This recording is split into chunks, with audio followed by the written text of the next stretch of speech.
26 जुलाई की रात को नवी मुंबई के पुलिस को एक कॉल आता है और उन्हें बताया जाता है कि उरण के कोटनाका इलाके में एक अनजान लड़की का शव मिला है और कुत्ते उस शव को खाने का प्रयास कर रहे हैं। पुलिस तुरंत घटनास्थल पर पहुंचती है और उस मंजर को देखकर सन्न पड़ जाती है।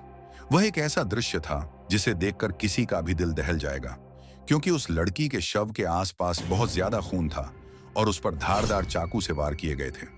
लड़की के चेहरे को भी कुचला गया था ताकि कोई उस शव को पहचान न कर सके। तो आखिर कौन थी यह लड़की और किसने उसे इतने बेहरमी से मारा होगा? पुलिस तुरंत उस शव को पोस्टमार्टम के लिए भेज देती है और जानने का प्रयास करती है कि वह लड़की कौन है। तभी पुलिस को याद आता है कि एक दिन पहले, मतलब 25 जुलाई 2024 को एक आदमी ने पुलिस स्टेशन आकर अपने बेटी के लापता होने की रिपोर्ट लिखाई थी। पुलिस उस आदमी का कॉन्टैक्ट नंबर निकालती है और उन्हें कॉल करके बताती है कि एक शव मिला है, तो कृपया करके आप अस्पताल आकर देखें कि यह शव आपके बेटी का है या नहीं। सुरेंद्र कुमार, जिसने अपने बेटी के गुमशुदगी की केस दर्ज कराया था, वह अपने पत्नी के साथ अस्पताल पहुंचता है। वहां जैसे ही उसे शव दिखाया जाता है, वह जोड़ा चिल्ला उठता है कि यह हमारी यशस्वी है। सोचिए क्या गुजरी होगी उन माता पिता पे जिन्होंने अपनी 20 साल की लड़की को खो दिया हो और जिसके साथ आखिरी सांस लेने के पहले इतना बुरा व्यवहार किया गया हो। कुछ समय बाद यशस्वी के शव के पोस्टमार्टम रिपोर्ट आते हैं और उसे पता चलता है कि बॉडी पर कई ज्यादा चाकू से वार किए गए थे। यशस्वी के पेट पर, छाती पर और पीठ पर बहुत सारे वार के निशान थे। रिपोर्ट को देखकर पुलिस को यह तो पता चल गया था कि यह कत्ल गुस्से के भावना से किया गया था, क्योंकि इतने सारे वार और इतनी हैवानियत कोई तभी कर सकता है जब उस व्यक्ति के खिलाफ उसके मन में द्वेष हो। पुलिस फिर यशस्वी के माता पिता से पूछताछ करती है कि क्या उन्हें किसी पर शक है और हाल ही में ऐसी कोई वारदात उनके परिवार के साथ या यशस्वी के साथ घटी है जिस कारण किसी ने बदले की भावना में ऐसा किया हो। यशस्वी के माता पिता पुलिस को बताते हैं कि वह सीधे साधे लोग हैं और उनके साथ हाल ही में ऐसा कुछ नहीं हुआ था। लेकिन 2019 में एक बड़ी घटना यशस्वी और उनके साथ घटी थी। दाऊद नाम का एक लड़का जो बस कंडक्टर का काम किया करता था, वह रोजाना यशस्वी से बात करने का प्रयास करता था और स्कूल आते जाते वक्त यशस्वी का पीछा करता था। जैसे ही यह खबर यशस्वी के पिता को समझी, उन्होंने दाऊद के खिलाफ पुलिस स्टेशन में कंप्लेंट दर्ज करवाई, क्योंकि यशस्वी उस समय नाबालिग थी और दाऊद उम्र में बड़ा था। उसे मोलेस्टेशन और पॉक्सो कायदे के तहत जेल में डाल दिया गया। पुलिस फिर अपनी शक की सुई दाऊद पर घुमाती है, क्योंकि जेल भेजे जाने के कारण दाऊद ही ऐसी हैवानियत यशस्वी पर दिखा सकता था। पुलिस अपने काम पर लग जाती है और सबसे पहले दाऊद जिस जेल में था उस जेल में पूछताछ करती है। लेकिन पुलिस को वहां पता लगता है कि दाऊद बेल पर सिर्फ 1.5 महीने बाद ही बाहर आ गया था। पुलिस फिर उरण एरिया की सारी सीसीटीवी फुटेज मंगवाती है और एक एक फुटेज को ध्यान से देखती है। बहुत सारी फुटेजेस देखने के बाद भी उन्हें कुछ नहीं मिलता है। लेकिन तभी अचानक एक फुटेज में पुलिस को यशस्वी दोपहर के समय हाथ में छाता लिए किसी से फोन पर बात करते हुए रास्ते से गुजरते दिखाई देती है। पुलिस उस फुटेज को ध्यान से देखती है, तब उन्हें यशस्वी के गुजरने के कुछ समय बाद एक लड़का दिखाई देता है, जिसे देखकर ऐसा लगता है कि वह यशस्वी का पीछा कर रहा हो। पुलिस तुरंत उस फुटेज को यशस्वी के माता पिता को दिखाती है। तब वे लोग बताते हैं कि वो लड़का और कोई नहीं बल्कि दाऊद है, जिसे उन्होंने जेल भेजा था। पुलिस फिर यशस्वी के दोस्तों से पूछताछ करना चालू करती है, क्योंकि घर से निकलते वक्त यशस्वी ने घर पर बोला था कि वह अपने दोस्तों से मिलने जा रही है, लेकिन किसी को भी दाऊद के संबंध में कुछ जानकारी नहीं थी। फिर पुलिस यशस्वी के बारे में पूछती है।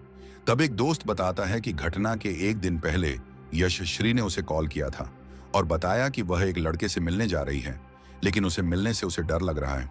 उसके दोस्त ने उसे उस लड़के के बारे में पूछने की बहुत कोशिश की, लेकिन यशस्वी ने उसे लड़के का नाम नहीं बताया। पुलिस फिर उस लड़के का नाम जानने के लिए यशस्वी की कॉल डिटेल्स निकलवाती है। पुलिस को जब कॉल डिटेल्स मिलते हैं तब पुलिस भी कंफ्यूज हो जाती है, क्योंकि कॉल हिस्ट्री में 2 नंबर से ज्यादा कॉल्स आए गए थे और किए गए थे। उसमें से एक नंबर उसी दाऊद शेख का था और दूसरा नंबर किसी मोहसिन नाम के शख्स का था। पुलिस को यह केस लव ट्रायंगल वाला लगता है और वे सोचते हैं कि इसी कारण से इन दोनों में से किसी ने यशस्वी को मारा होगा। पुलिस फिर मोहसिन के घर का पता निकलवाती है और उसे घर जाकर हिरासत में ले लेती है। पूछताछ के दौरान मोहसिन पुलिस को बताता है कि उसका यशश्री के खून में कोई हाथ नहीं है।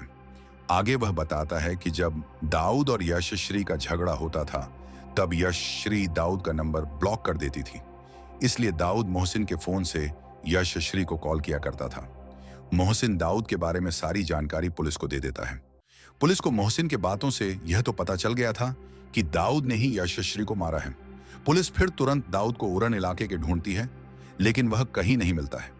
पुलिस को फिर पता चलता है कि दाऊद असल में कर्नाटक का है। यह बात पता चलते ही पुलिस कर्नाटक के पुलिस स्टेशनों में दाऊद ने की हैवानियत के बारे में बताती है और उसे ढूंढने के लिए कहती है। कर्नाटक पुलिस हर जगह उसे ढूंढती है और आखिर दाऊद को गुलबर्गा इलाके से धर दबोचती है और मुंबई भेज देती है। मुंबई पुलिस की गिरफ्त में आते ही दाऊद से कड़ी पूछताछ की जाती है और जो सच सामने आता है उसे जानकर सभी हैरान रह जाते हैं। दाऊद खुद बताता है कि वह और यशश्री पहले से एक दूसरे को जानते थे।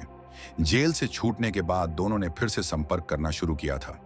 पुलिस ने जब यशश्री की कॉल डिटेल्स निकाली तो यह भी सामने आया कि वे दोनों अक्सर लंबी बात किया करते थे।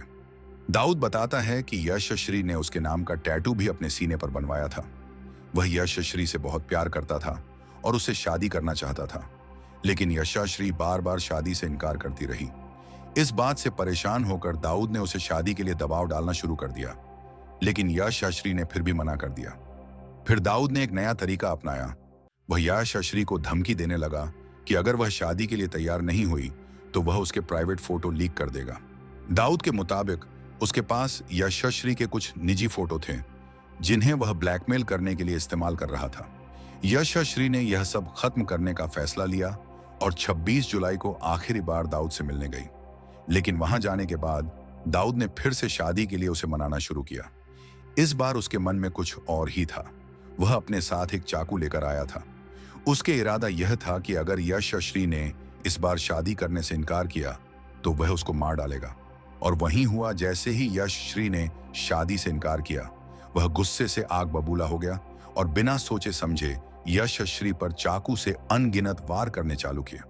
उस पर इतना गुस्सा सवार था कि यशश्री की सांसें रुकने के बाद भी वह उस पर वार करता रहा। उसने गुस्से में उसके प्राइवेट पार्ट्स को भी नहीं छोड़ा और एक भारी पत्थर उठाकर उसके सर को भी कुचल दिया। फिलहाल दाऊद पुलिस हिरासत में है और उसकी कोर्ट में हियरिंग चालू है। तो यह थी यशश्री शिंदे केस की पूरी कहानी। आपको क्या लगता है इस केस के बारे में, वो हमें कमेंट सेक्शन में जरूर बताएं। धन्यवाद।